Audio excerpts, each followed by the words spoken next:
আমি যখন police force join করেছিলাম, আমি ভাবিনি যে এই কাজটা আমাকে এমন মানুষের সঙ্গে দেখা করাবে যে আমার পুরো জীবনটাই বদলে রেখে দেবে।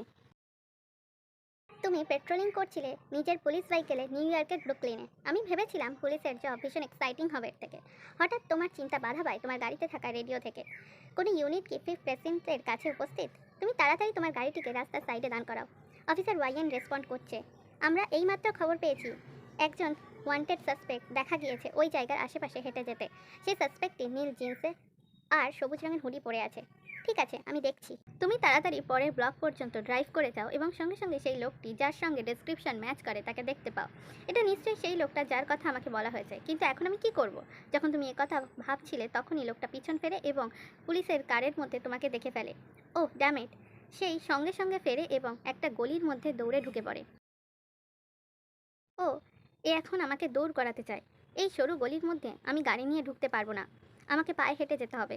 তুমি তোমার গাড়ি থেকে বের হও এবং ওর পিছনে ছুটতে শুরু করো। কিন্তু তাতে খুব একটা লাভ হয় না, কারণ ওই লোকটি তোমার থেকে অন্তত 1 ফুট লম্বা। তাই সে তোমার থেকে দ্রুত দৌড়ায়। Police stop! তোমার কল্পনায় এই বলে আরও দ্রুত ছুটতে আরম্ভ করে এবং একটা ভাঙাচোরা ওয়্যার হাউসে ঢুকে পড়ে। ড্যামিট, এরা কেন কখনোই কথা শোনে না? এখন কেন আবার ওটার ভিতর ঢুকে পড়লো?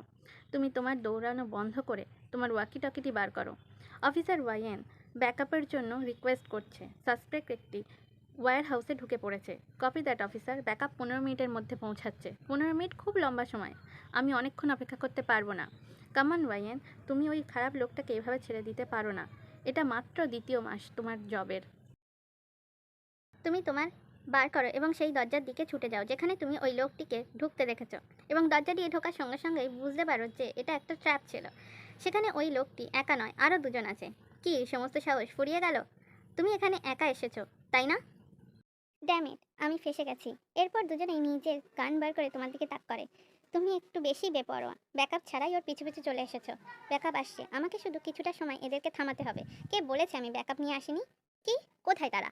তারা বাইরে আমার অর্ডারের অপেক্ষা করছে। হাত থেকে ওগুলো ফেলে দাও। তুমি মিথ্যে কথা বলছো। সত্যি পিটার, আমার বিশ্বাস হচ্ছে না তুমি এমন একটা ঝামেলার সঙ্গে নিয়ে এসছো। চুপ করো মাইক। আমি এর থেকে পিছু ছাড়তে পারিনি। যাই হোক, এটা কোনো ব্যাপার না। কিছুক্ষণের মধ্যেই ও যাবে আর মানুষেরা কথা বলতে পারে না। তুমি জানো এর পরিণাম কি হতে পারে? কি হবে? পুলিশ তোমার পিছন ছাড়বে না যতক্ষণ না তোমাদের ধরে সারা জীবনের জন্য জেলে ভরতে পারে। তোমরা নিশ্চিত তোমরা একটা পুলিশ অফিসারকে করতে চাও? এত ভালো সুযোগ কে ছাড়ে? আর তোমার কি মনে হয় আমরা এটা প্রথমবার করছি? এই বলে তারা নিজের তোমার দিকে আবারও তাক করে। ও নো, ইডিয়েট! নিজেদের গুলো নামাও। কি আমরা? হ্যাঁ তোমরা। তুমি অবাক হয়ে দেখো যে বাকি দুজন নিজেদের তোমার দিক থেকে নামিয়ে নেয়। ওই লোকটা আমাকে বাকিদের না করার অর্ডার কেন দিল? তুমি লোকটিকে ভালো করে দেখো এবং চিনতে পারো আসলে লোকটি কে। এটা তো জিয়ন জংকুক, সব থেকে পাওয়ারফুল মাফিয়া গ্রুপের হেড। আমি তো ভেবেছিলাম আমি কোনো সাধারণ গুন্ডার পিছনে ধাওয়া করছি। জিয়ন গ্যাংয়ের সামনে পড়েছি। আজ আমার জীবনের শেষ দিন। আমি এ ব্যাপারে নিশ্চিত। এর মধ্যেও জিয়ন জংকুকের লম্বা ও পাওয়ারফুল বেল তোমার নজর কাড়ে। তুমি তার প্রতি আকর্ষণ অনুভব করো। তোমার এই রকম অনুভূতি দেখে নিজেই অবাক হয়ে যাও। আমি এর আগে ওর যে কটা ছবি দেখেছি, ওর প্রতি মোটেও সুবিচার করে না। তুমি ওর প্রতি তাকিয়ে থাকা থেকে নিজেকে আটকাতে পারো না।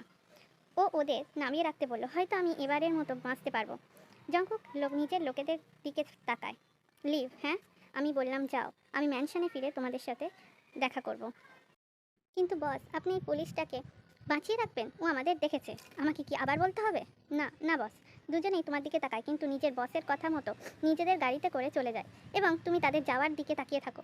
ওরা চলে গেলে তুমি আবার জংকুকের দিকে তাকাও। সে এখন আর একটা গাড়ির গায়ে ঠেস দিয়ে দাঁড়িয়ে তোমার দিকে তাকিয়ে আছে।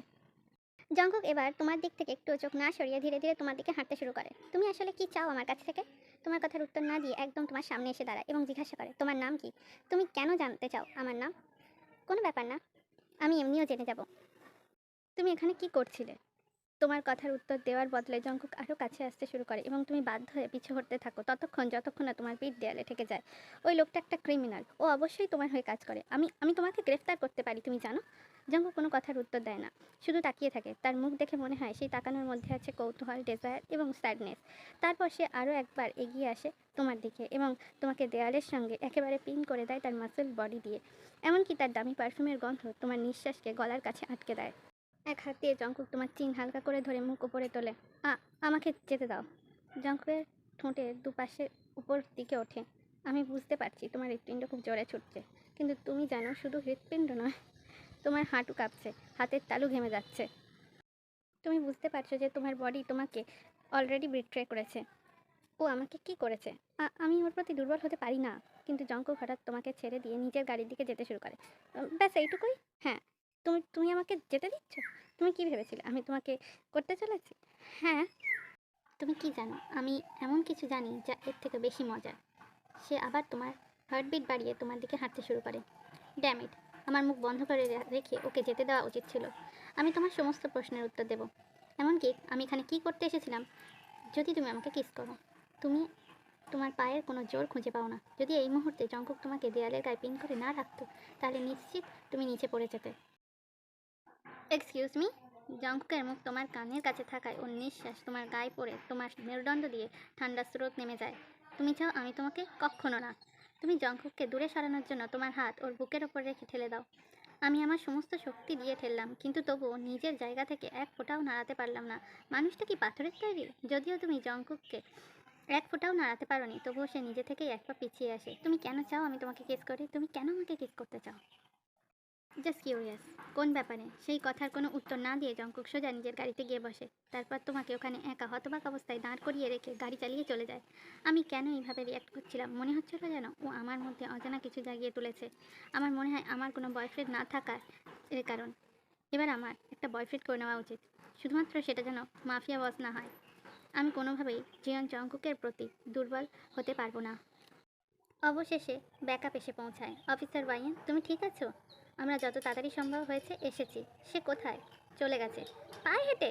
না, এখানে গাড়ি ছিল, তাতে করে গেছে।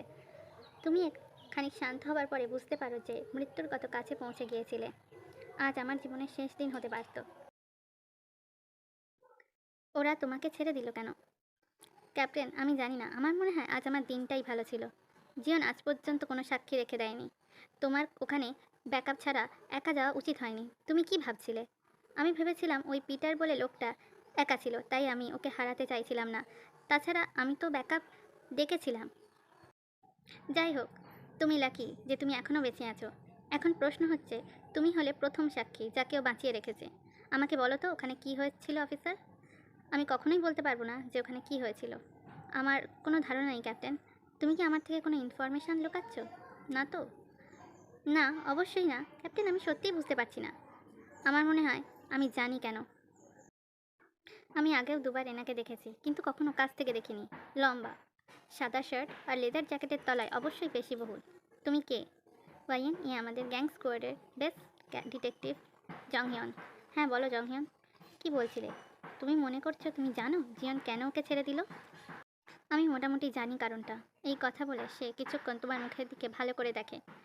ও কখনোই এই অফিসারকে মারতে পারবে না, কারণ একে একজনের মতো দেখতে। একজনের মতো? সে কে?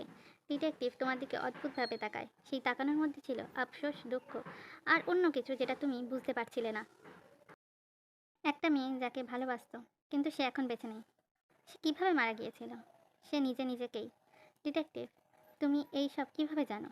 কিন্তু সে আর কোনো কথার উত্তর দেয় না। ইন্টারেস্টিং, হয়তো এটা আমরা নিজেদের কাজে লাগাতে পারি।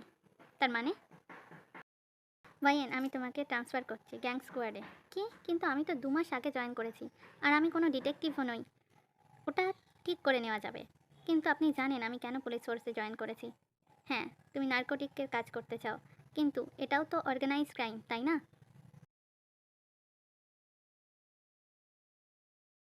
এই কেসটা শেষ হলে তারপর তুমি ওই ব্যাপারে কাজ করতে পারবে। আর ডিটেকটিভের কথা শুনে যা মনে হলো, জীবনের মনে তোমার জন্য সফট স্পট থাকতেও পারে। শুধুমাত্র এই জন্য কেউ আমাকে খুন করেনি তাই? আর এটাই আমাদের সুযোগ, এটা কাজে লাগানো আর কাজে লাগিয়ে ওকে ধরা। আপনার মনে হয় এটা আদেও কাজে দেবে? হ্যাঁ, কিন্তু তোমার এটা মনে রাখতে হবে যে পুলিশেরা 4 কিংবা 5 বছরের অভিজ্ঞতা না থাকলে ডিটেকটিভে প্রমোট হয় না। তুমি আজকের দিনটাকে লাকি দিন হিসেবে দেখতে পারো। আর তোমার নতুন পার্টনার হলো জংহিয়ন। কিন্তু আমি তো একাই কাজ করি। টিম হিসেবে কাজ করতে শেখো। কিন্তু আমার কাছে সময় নেই নতুন একটা অফিসারকে কাজ শেখানোর। সময় বার করো। এই নতুন অফিসারই তোমার কাজে অনেক কাজে দিতে পারে। ওয়াইয়েন, চেষ্টা করো জিয়ন ফ্যামিলি সম্পর্কে যত সম্ভব জংহিয়নের কাছ থেকে জেনে নেওয়া, যাতে আমাদের কেসটা সাজাতে সুবিধা হয়। এবার দুজনে নিজের নিজের কাজে যাও। কি মনে হয় ওয়াইয়েন, কি জঙ্কুককে ফাঁদে ফেলবে, নাকি নিজেই জঙ্কুকের ফাঁদে পড়বে? আর জংhyun কীভাবে জংকুকের ব্যক্তিগত জীবন সম্পর্কে এত কিছু জানে। জংhyun আসলে কে? সে একা কাজ করতে চায় কেন? জংকুক কি আদেও ধরা পড়বে? প্লিজ নিজেদের মতামত জানিও। বাই।